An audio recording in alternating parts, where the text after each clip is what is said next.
Today we have got live Mr. Daniel Zopoula appearing for an interview for the very first time on Info Assault, hosted courtesy of Jessfm. My name is Thomas James Arelis Carpenter, and today we're going to be talking with Daniel Zopoula, like I mentioned. He's very active in the community. Now, if you have any friends or family that you'd like to hear this broadcast, just tune in now. Simply log on to www.jessfm.ca. You can download the app as well. And later on, you'll be able to find us on Facebook. There's a couple of groups. There's a self-titled Facebook page called Thomas James Arelis Carpenter. There's also the Info Assault, which is the name of this radio show, just to name a few. And so we're going to be starting our live on-air interview. So, first off, let me just welcome you, Pastor, Reverend, Bishop Daniel Zopoula. What should we call you? Just Daniel Zopoula. Just Daniel Zopoula? Just Daniel. All right, perfect. Well, in that case, I will call you Daniel. Well, thank you so much for taking time out of your day. Well, thank you. So, I know that during the summer, there's probably a lot of really high demand for your pastoral services, doing weddings and whatnot. How was your Saturday? Did you do anything interesting? Well, not yet. I just came from changing oil my vehicle, and typically I do weddings, and I do meet clients and people who have need of any whatsoever kind of assistance in managing their lives and managing their responses to the world's issues. Excellent, excellent. Well, it sounds like that was an eventful Saturday. Oh, wow. That's, yeah, I mean, this was good. that is more than most people would accomplish in a lifetime. I'm impressed. No, Well, but it has been a pretty much one of the easiest day because I didn't do much. I decided that it would be good to actually take it off and play a little bit with the kids. that's good. That's good. And it's good. Just that's the kind of thing that you do when you are a father, right? No, it's important to spend time with Yeah, family and it is. whatnot, and take It some is. time for yourself as well. Indeed. Well, again, just thank you for taking time away from your family then to come on this live on-air radio interview. Yeah. So I guess just delving right into kind of what you do, being pastor at the Miz, you've probably done lots of weddings and whatnot over the summer, and I imagine your time is in quite high demand. But what exactly is the Miz? What does that Well- mean? Where did it come from? Well, maybe before we continue, somebody just sent you a text saying that they can't hear me at all. Oh, I then don't just know move if there's yourself closer. something if they can just let me know. And Excellent. let No, us know that's if they great. can That's great. Yeah, if you hear us or happen to not. know my phone number, you can send me a text. It will show up, and that is a great way to communicate with us because we see it on the screen as we're going. So, Thank you. The Mid-City Church means the house of mercy. You see, so many people live their lives somehow tormented by demands and obligations and calling, and they live their lives as if they are being yelled to by the world's needs, the world's imperatives. So the Mid-City Church is a mercy seat. It's a place where you come, you are accepted for who you are, how you are, and we spend time to grow together and to become together. And we say if anybody and everybody is on the journey, and your journey is sacred. So as we meet together into this place, in this house, we get to love on each other. We get on to carry each other's burden, to pray for each other, and to help each other become the best version of themselves. That's what the House of Mercy or Misericordia really stands for, functionally. now you said Misericordia. Is that the actual name That's of the Miz- actual name. Okay, is that and French? It's both French, Latin, and Spanish. They all use the same words. But again, one of the reasons why I like that name is that it actually is a meeting place. The same word gathers people. So Spanish can understand what it means. French can understand what it means. English can understand what it means. Latin can understand what it means. And to me, it is a sense that it's a cultural center, that we come from various cultures. Everybody have their own journey, however sacred, and then to find ourselves under one roof and to fellowship together. Black, white, yellow, green, Thomas and Daniel and John and Esther, that together we can form a family of love. Absolutely. Now, when I was doing a little bit of research on the Misericordia, you type that name in, and it's actually synonymous with some hospitals. There is, indeed. Was that intentional at all? Or? No, it was. I thought I was the only one. I thought we will be the only one to carry that name, only to realize, obviously, there is a Misericordia Hospital, which is in Edmonton, as well as if you go into Europe, there are many places called Misericordia, which I say anybody who carries that name, good on you. Generally speaking, it's a good attitude. Say you're my friend, you're my brother, you're my just whatever. That name, it resonates really well with the nature of who I am and where I am going. I want my life to be about mercy. So it's a real all-encompassing type of word then. So when I was doing my research, I actually went right to the website, and the particular Misericordia that we're talking about is on the north side of Lethbridge, just kitty corner from Tim Hortons on 13th Street there. Now, what I read on the website is, we are a people with a passion for reconciliation, leading people with a growing relationship with God, with each other, and with creation itself. Could you elaborate on that at all, or what does that mean to you? To me, it's a point that we are a connection point, you see. We are all connected. No one is an island to themselves. And so my personal mission is that I exist to promote the worth and the potential of people and organizations so clearly that they begin to see it in themselves. And we do that by showing up in ways that are helpful, in ways that create community. So the Mid-City Church is one such community. Why I choose the theme of reconciliation is that our world is broken in pieces. It is in shambles. There's so much fracturation. People are fractured emotionally, psychologically, spiritually, and relationally. Families are again in distress. So reconciliation is about reconnecting people with their broken selves, and reconnecting people with their broken paths and journeys, and reconnecting people to their authentic selves. Not only that, it's reconnecting people with their creator as well, the creation itself. And it's one thing to just say, I'm alive, I'm a human, I live in this world, but you are living in the neighborhood of others. And the others, maybe they're spiritual, as well as there is a physical entity. Biologically, there is the world, the trees, nature itself. We need to live in synchronization with nature itself, the reality and the environment in which we each ought to live, to be, and to become. And that is very important to us. So the ecology is not just only the internal ecology, but the external as well. It matters a lot to me. So it's just a really simplified version of the butterfly effect then, if I'm to elaborate. Tell me more about that. What's that? Well, the butterfly effect is, you can have a butterfly flap its wings on one side of the world, and then on the other side of the world, a tsunami would happen. But what you're describing is a butterfly flaps its wings and the air around the butterfly moves. Or if you do a good deed, then somebody around you is positively impacted. Or vice versa, if you do something negative, then the world around you is negatively impacted as well. And it sounds like that's kind of what you're trying to describe, is that you're all connected no matter what. And you need to be aware of how your actions are going to be impacting everything around you. There is an intrinsic harmony to nature. There is an orderliness that nature brings with it intrinsically. And so when I live in the neighborhood with you and with others, as well as with nature, whatever is in my environment, I need to live in such a way as to not disrupt that harmony. I want my presence to augment a reality. I want my presence, to impregnate life, to actually add value to all that is and all that will be. Because my presence matters, your presence matters. So when I show up authentically and you show up authentically, we make this world a greater place. And I believe we show authentically when we show up as people who build bridges to connect to each other and to connect those who are so disconnected in the other part of the world. You know, I keep hearing the connection, the reconnection, and you're repeating this connection a whole lot. This seems to be a really central point in all of this here. The Miz also stated that its mission is to connect all people through Christ.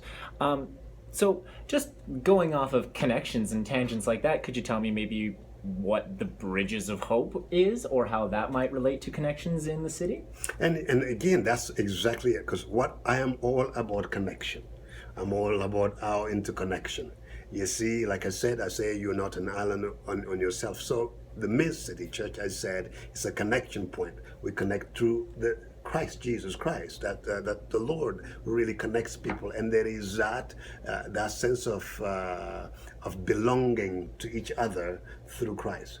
But at Bridges of Hope, I see in this work connecting people without a sense of discrimination on religion or ethnic background. It's about connecting people, those who are able and those who are not so able, those who are weak and those that are strong, those that are poor, those that are rich. Because when we connect, at the nexus of our connection point, I believe there is something powerful that is created. Love happened, mercy, relief happened, redemption happened. People find hope. Not only is hope born, but people find a reason to be alive. There are many people who have all the reason in the world not to be alive because of what they have been going through, because of the trauma of their lives, the trauma of our world here. Our politics are traumatic, our philosophies is traumatic, our economy is traumatic, our religions are traumatic. Everything, nearly everyone that you find out, they're just waking up from a trauma. So through Bridges of Hope, we're trying to help people connect. We are not the end and be all in ourselves. We are only one small little voice. And not only a voice, not only are we a voice, we intend to be part of a movement of change. See that our generation could create an environment for a rapprochement of culture, a rapprochement of people, a rapprochement of thinking, and that again, everybody is doing their best. My best may not be enough. Your best may not be enough, but that's all you can offer. And when we offer our best, our very absolute best, we can rest in peace. Because there's nothing else that is left to do. And nothing would be expected of you if you did absolutely do your best. That's right. The only person that would ever know if you could have done better is you. That's right. So Bridges of Hope, you're trying to foster connections, wholesome connections with all different types of people without any kind of discrimination whatsoever, no religious discrimination or racial, any type of profiling like that, and it's just a really, really international type of endeavor. Where is it completely international? Very good question. Again, indeed, in essence, it is an international movement. It is an international connection point. Connection point in Lethbridge, with the people of Lethbridge, with the people of Alberta, the people of Canada, North America, globally. And we are present in many centers or historically, and at least 50 of those centers that we have historically been present in one way or the other. Again, the key thing is to create an environment where people can build bridge. If you can build bridge between you and the other, you are a bridge of hope. If you can, by your deed, by your thinking, your writing, your philosophy, your contribution to the world, because we want to celebrate the contribution of people and organizations that engage to build those connection points. We believe at the nexus of those connection points, there is hope, and there we make this world a better place to live. We leave this world a better place than we found it. And I'm determined to see it in young people. I see kids who are just in preschool, in primary school, in high school, whatever, university, we connect them. And when I see the sense that people connecting to one another, it brings me great joy, and I'm excited, and I am more hopeful, and it makes me a better person. But when people violate those connection points, when people trivialize those connection points, I believe they diminish me and they diminish the world. When I do that, by my behavior, by what I say or don't say, by one way or the other, when I actually live my life carelessly and not investing in my energy, my time, my resources in the connection of people with people, I diminish the world. And I believe it is a dangerous practice. Now, that's quite a lot of words that are used to express a deep-seated thought, a deep-seated passion. It expresses the hunger within me. Well, I wouldn't expect you to express your entire life philosophy on a radio show over a 1 hour conversation, but I think that starts to scratch the general idea of what you're trying to do here. So, generally speaking, if you can continue to create these good connections with people around you and you continue to make these positive impacts, then the world will be as perfect as it could have been under you. You couldn't have done any better, and that is what you want everybody to strive for, because if everybody creates the most perfect place that's possible, then suddenly we're actually going to be in a perfect place. That's right. So do you think that that's going to be a possibility? Do you think that, what type of a place are we living in Lethbridge? That's there's an idealistic sense that you're touching the fact that sometimes there is the ideal community, a utopia where everything is beautiful, everybody is connected. I do not give up hope for such a place. And I believe actually there is a time and a place in which there will be that. And I believe the world, one way or the other, things will get somehow, everything will be redeemed sooner or later. And so Lethbridge itself, when we're talking about connection, our city, what do I see? We are part of a whole culture, a whole economy, a whole political system that is federally in part of Canada. And I have been really touched by the sense of how personable people are here. Mm-hmm. That everybody go out of their way to help you if they see you in the highway. Now, those discipline, to me, it adds value. When you come here, you lost, someone will help you find your way. That is incredible. I have found people that have no place to go in this city, and I help them find a way as well, because somebody helped me find a way. And I believe generally, in terms of the chemistry of this place and the DNA of this town, is that we want to be a doorway of opportunity to the world, and I have found that. I've found that people here have opened their doors and their home and their wallet, because we connect with our words, we connect with our helping each other. I mean, our act of service. We connect with our gift of time and resources, because it's not worth it. I don't want to offer something to my God and to the people that doesn't cost me anything. I don't want to cheapen connection. Connection I expect. If it has no value to you, then why would you bother giving it to somebody else? Right. Why would they appreciate it more than you would? Totally understandable. Mm-hmm. So we touched on Lethbridge for a minute there, but earlier on we mentioned that the Bridges of Hope is actually an international organization with up to 50 connection points is what you were mentioning there. I was doing a little bit other research, and it looks like it was created in the late 90s, and you've been keeping it running for about 17 years, if that's... Or beyond, or beyond. Mm-hmm. And I mean, that's quite an accomplishment, and that couldn't have all happened just spontaneously. So why did you start the Bridges of Hope, I guess? What prompted you? Did you have any past life experiences? What is your past life experiences that made you create the Bridges of Hope some 20 years ago? That's a very good question. My past life, I was a cow before, and then sacred in all lives, sacred in all lives, right? No, but for me, I do not see Bridges of Hope as my creation or the creation of some. I think I see it as a movement of people that recognize that they are a connection by their lives.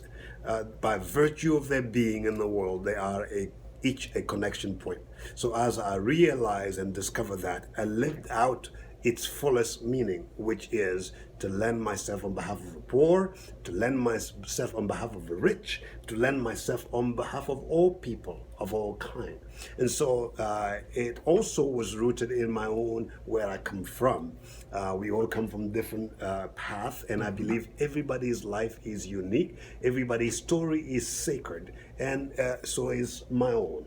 And so the story of how I live out that bridge, and I hope the world, everybody else does it differently. In fact, I believe there are people who will build better bridges than me. My dream and desire is to find the people who build it better and faster and wider. I want to connect with them. That's really my desire, and I'm seeing them in our high school, in our university, and so on. So I grew up again from in a very impoverished condition in Africa, in West Africa, Okay. and then and being here and given the opportunity here in Canada, and I found that there was necessity and there was a deep hunger for an intra-connection, for not just a bilateral but multilateral connection among people, and that the borders that we put between people, between each other, can be broken if I begin breaking the border between me and my neighbor.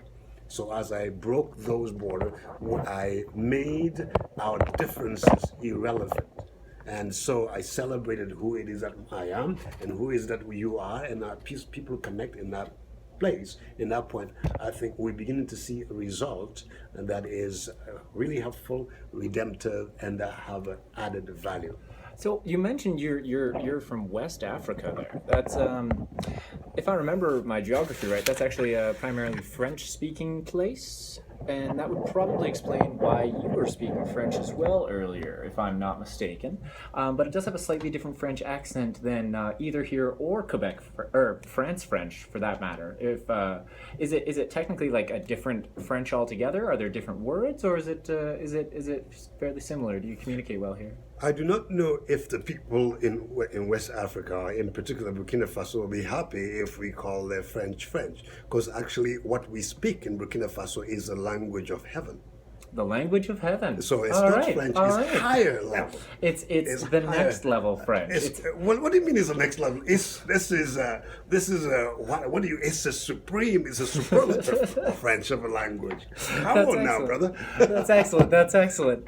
So I guess you've got a bit more of a connection with Africa than some people may have noticed, given your accent and your last name Zopoula. Yeah. So that's great. How long did you live there? Well, I lived in Burkina Faso till I was about roughly 24 years in dark years. Oh no, 24 years, considering which birthday I'm using, and until turn of event landed me here in Canada.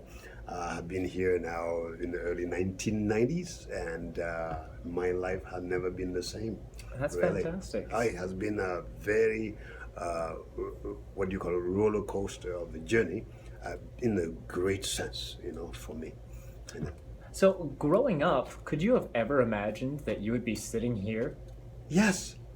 Yeah? Yes. How did that go? Because I think I've been through many traumas in my own life. There's something that people who go through trauma do, at least in my case. I cannot extrapolate or make it a general thing. But here's one thing I have found. When I undergo significant point of trauma sometimes when it happens to people, it eclipses your imagination and your memory. And so you see yourself as a victim and occupying a seat of victim. But for me, as trauma increased, as pain increased for me, I began finding a way of surviving, and which is one stage of trauma, that I'm a survivor. So I began imagining a different way, a different world. So I began thinking about this, and I say, wouldn't that be great one day if I can fly? Because we can see plane flying. So I'll say, wouldn't that be good? So I imagine myself actually flying someday. And I didn't know, I had no clue what it would look like. I imagined myself being in this place, in the place, the most beautiful place in the world. I imagined myself living with others and living a life where there is enough food, utopia, there is enough to drink, there is enough to make me happy, there is enough for me to help my people. And so there is a form of dreaming, but again, it was just a dream. I'm saying this to say this: don't stop dreaming, because sometimes your dream come true.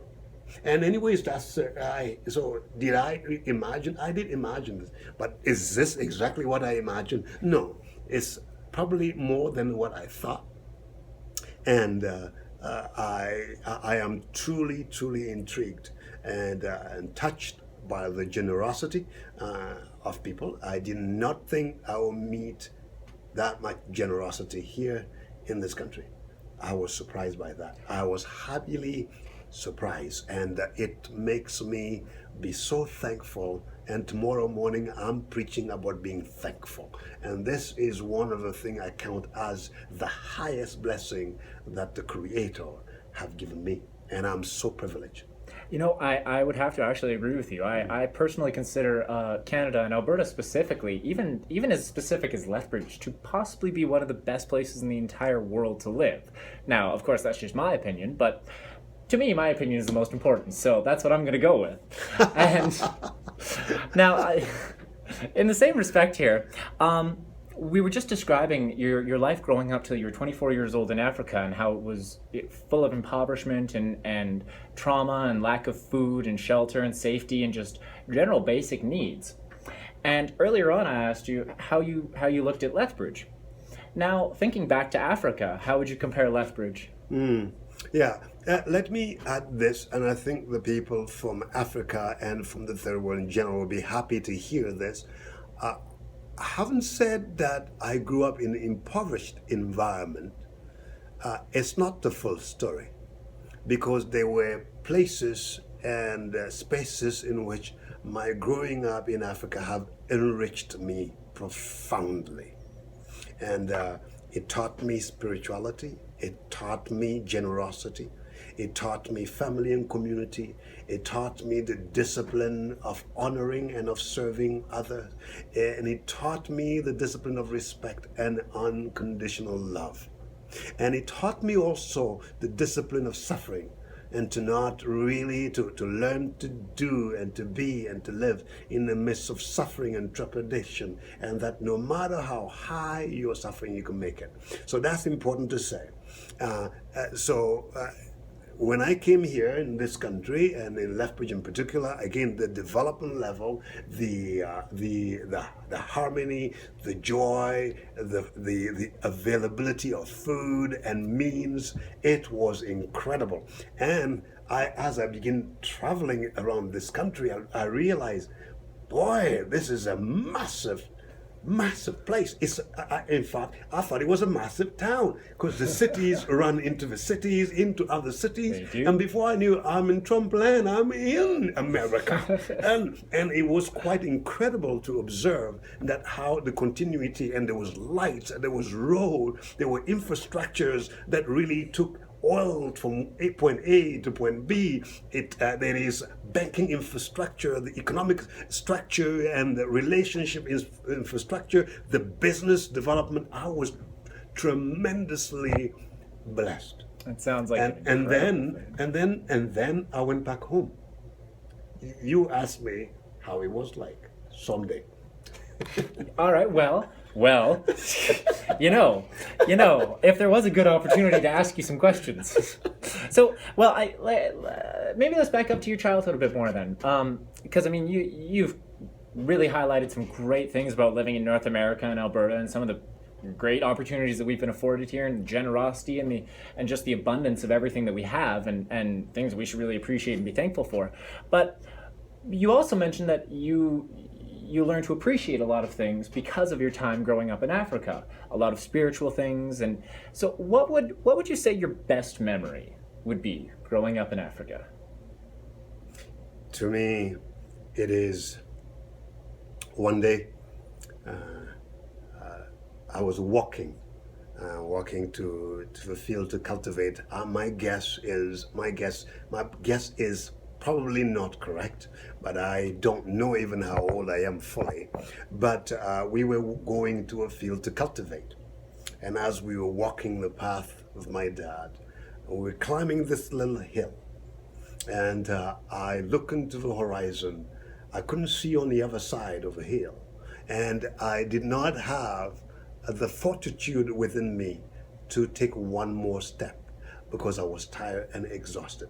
My little feet could not take on the journey that seemed so long and so hard for me. And then my dad, who was holding my hand, in the best he could, he took me and put me on his shoulder. And then he walked. I say, we walked. As we walked, with climbing that hill one step at a time, I realized something marvelous. I could see beyond the horizon my dad could see. I could see further than he could see. And as we climbed the hill, it was all downhill from there. It was such a metaphor of my life. To me, walking with my dad and experiencing that moment really was one of the greatest moment of my life, and one of those times that I will forever be grateful. And that has been the metaphor of my very life, and the metaphor of what it is that I do. Why is it I help people?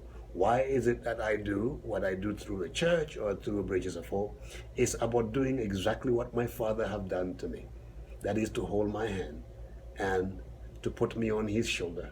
And that is to put other people's on my shoulder so that they can see further than myself. Having said that, I'm saying it in memory and honor and respect, tremendous respect for everyone in Lethbridge and beyond who, of their own, perhaps in their experience of life in Canada, in Lethbridge, has not been as pretty as I described it. I apologize if your experience has been very painful, because I do understand that it's not all idealistic about this. When we talk about this, there is so much development. In the midst of so much development, there is so much degrading and there's so much poverty. And that is why I wanted to really take this moment to apologize if I appear to be celebrating and saying this has it all together. As I know you'll be asking me a bit more about that when we talk about maybe what the countries next door and so on. Well, I definitely might, but I'm a little bit more interested in the fact that you're actively apologizing for your experiences, because where I'm sitting, and as I'm looking around at every single other person in the entire world, they all would consider their lives to be full of pain and suffering. I don't think you could name a single person who wouldn't self-describe themselves as having a painful situation or having a rough time or a traumatic experience or whatever. We all have different ones. Like no two people are going to have the same experiences, but we're all going to have experiences.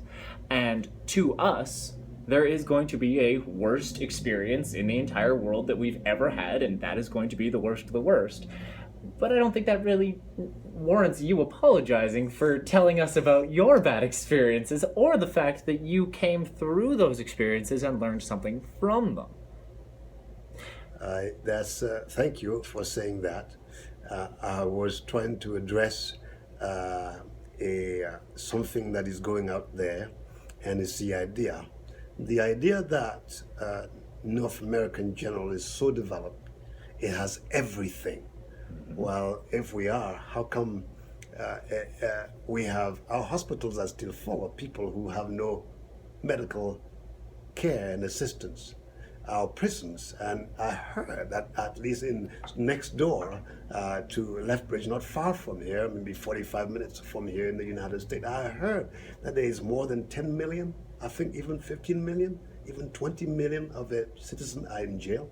That's as much the population of my home country that have been locked up. So when you say to them, when we say development, we say we are so developed. To them, that development means nothing to them except the four walls in which they have been reduced to. And that's what I'm trying to be very mindful, that I am not making an eulogy or a chantage of our country, saying this beautiful country and saying we have got it and the rest of the world has not. That's why I'm just trying to be justice, and I hope that makes sense. No, absolutely. No, that's as we touched on earlier, there is no such place as utopia. Yeah. There are going to be problems with absolutely everywhere, no matter where you go across the planet, and it's really just identifying what those problems are and trying to work on them as best you can. And there's going to be other problems no matter what you do. There's always going to be another issue that presents itself. You can try to make something idiot proof as good as you'd like, but there's always going to be a better idiot out there. But let's maybe go back to Africa. I mean, I'm sure there's a lot of people that really have no idea about Africa or anything about it at all. I know that I've done more research over the summer than I'd ever done previously. One of the things that I found really interesting about Burkina Faso specifically was at one point the average lifespan was 39 years. Is that true? It is true. That is incredible. Like that's what do you does that even strike anybody as odd, or like does anybody even consider that life is so much shorter than it could be compared to other places, or does it even enter your mind? Do you just live life to the fullest with no regard to the possibility, or do you even realize it? I think they say the prospect of getting hanged steadies the mind. Well, for when you live a life in the space, Burkina Faso, known as the third poorest country in the world, when you live things, stats change, so I don't know exactly where it has been classified now. But one of the things that I can say, when you know that you only have so much and so long to live, you do exactly what you said. That is living your life to the fullest. And my mom passed away when she was 25, so she was not any. She was below that age, and that is many conditions, many reasons. There are many reasons why people do life expectancy is very short. Obviously, there is a sense of the health. There is the readily availability of means, the natural consequences like the weather, the heat, the geology or the geography of a milieu as well, and malnutrition. There's quite a lot of factors, but really it has been a deplorable thing for the world to actually see. Let me say this. One of the things that I have discovered this is that the poor person doesn't know how poor they really are. Sometimes when you live your life in an environment that is enclosed and people live to 40, it seems like they're very, very, very old because it That's truly the oldest person you've seen. That's right. And so if you look at Burkina Faso now, I think the stats change always. So you do research that. It said the population is predominantly over 53% of the population is 15 years old and under. Just think about that. Where are our elders? What happened to our elders? Like the sense that they are dying because of many, they have come from a very hostile desert that was not kind to them. But, however, in passing, they are giving their utmost best so that their children could live and extend their lives. Through our connections and through this radio moment, our hope, and I know your hope as you expressed to me and mine, is that we hope that people can connect, take interest, even if one person Google about that country. If one person Google about the poor, we believe that exercise of connecting, of being informed and knowing and not deciding to live in the chair of ignorance and being isolated from information, I think is dangerous. So, but being informed itself, I think it is one of the first steps toward realizing our connection and being and making our being in the world a redemptive force. Absolutely. No, absolutely. It's as most of us heard as children, because knowledge is power. So it's really important to have lots of knowledge about the places that you're going to be talking about now. Burkina Faso specifically, if I'm remembering correctly, its chief export is cotton, and they don't make a ton of it either. They really don't have much irrigation. They don't have much in terms of anything, and that would be one of the primary reasons that people are malnourished rather, and starving and can't afford to feed themselves, is because there's these extreme weather conditions. There's the dry season and the wet season, and it's constantly hot, 15 to 40 degrees Celsius. And so, I mean, I think I read something like over a third of the population is starving and malnourished. And now, what you mentioned your father as well, and you mentioned your mother passed away at 24, and I'm very sorry to hear that as well. By the way, I mean that's terrible. But what do you mind if I ask what happened, or? There are many reasons, and I think the way it was understood is hunger. It's unfortunate. There's hunger, and hunger has many expressions, many faces, and obviously, when you do not eat, it has many other unintended consequences on you. She was sick of cholera before, and went crippled before and paralyzed, and but she fought hard against the forces of paralysis, the forces that paralyze her, and she had me. And then after me, she had my little sister Rosalie, who died some 3 months after she was born. And but again, Mom fought back, but again, she ended up dead and very young, and she died without regret in the midst of it all. Yeah. That's a heartfelt story. Thank you for sharing that. That's I mean, I highly doubt that anybody else listening would ever have anything to even compare something like that to. It's just not even something that you can really draw a comparison to. It's such an ethereal concept. Well, is your original language the French from Africa then? Your mother tongue, so to speak? Well, French is a colonial language. I speak Bushman. Well, Bushman. We have our own Bush language, and I speak a few of those languages because I think between over 70 different tribal groups, right? And my mom was a Sisal. Sisal. And then my dad was a Boaba. And the Bobo and Boaba, and so predominantly coming from the ancient Mali, or you probably have heard about Timbuktu. And Timbuktu in the 12th century was one of the most prosperous places in the face of the world. In fact, Timbuktu was so prosperous in the 12th century, when much of Europe was going through quite a lot, including later on the bubonic plague, they say it was so prosperous in the 12th century that even dogs wore gold chain, because from Timbuktu there was you were able to travel, you were able to go through all the way to China, India, you were able to what do you call that? It's just it was just a trading route that people really took from the 12th century. I'm going to remember it in just a minute here, but that was at the heart of the development of Mali, Timbuktu, and there were 3 universities, including the University of Gao, Jenne, always connecting to Egypt and so on. That sounds incredible. I mean, I had no idea about most of that stuff. It sounds like you just have such a wealth of information and things that we could talk about. We could probably keep going for hours here.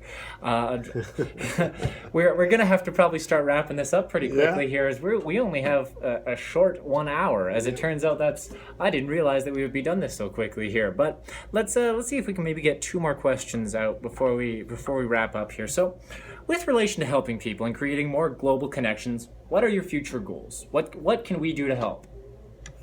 Number one, you need to connect.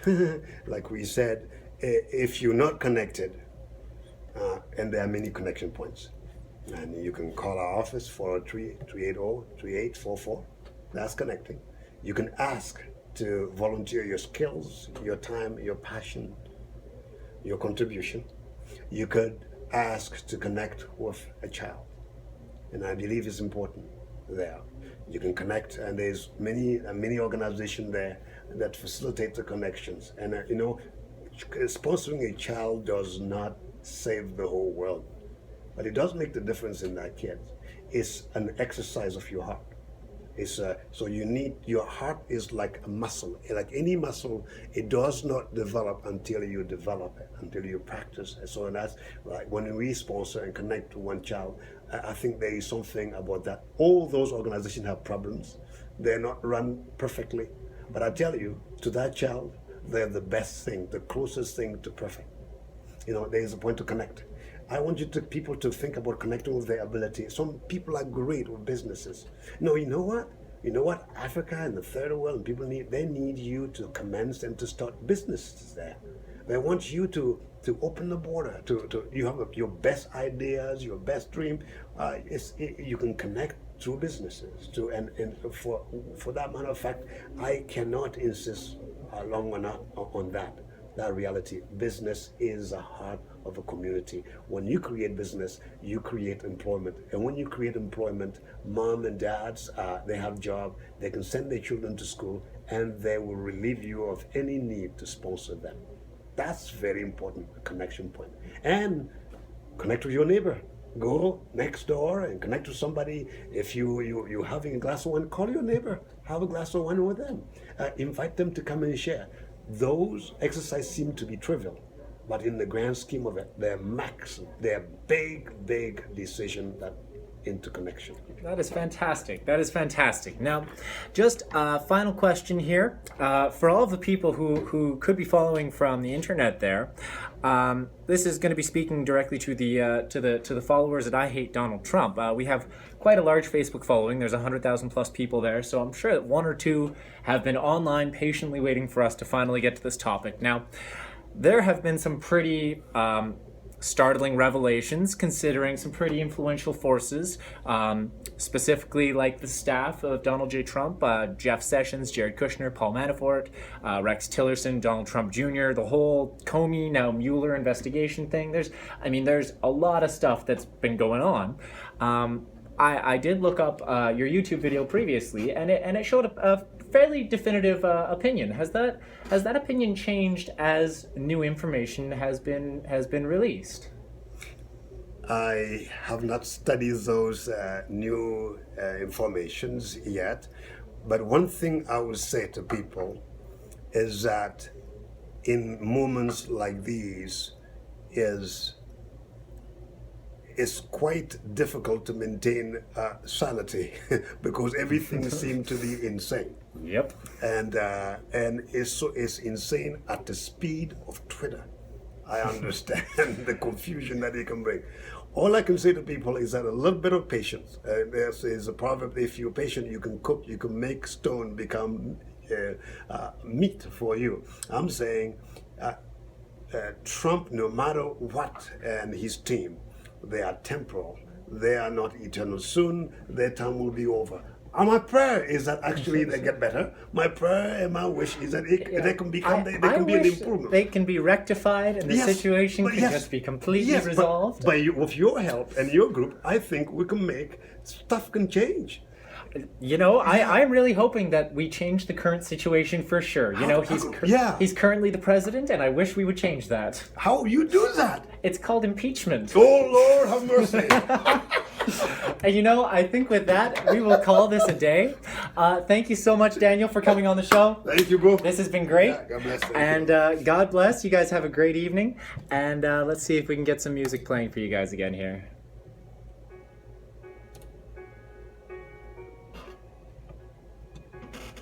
And we're off.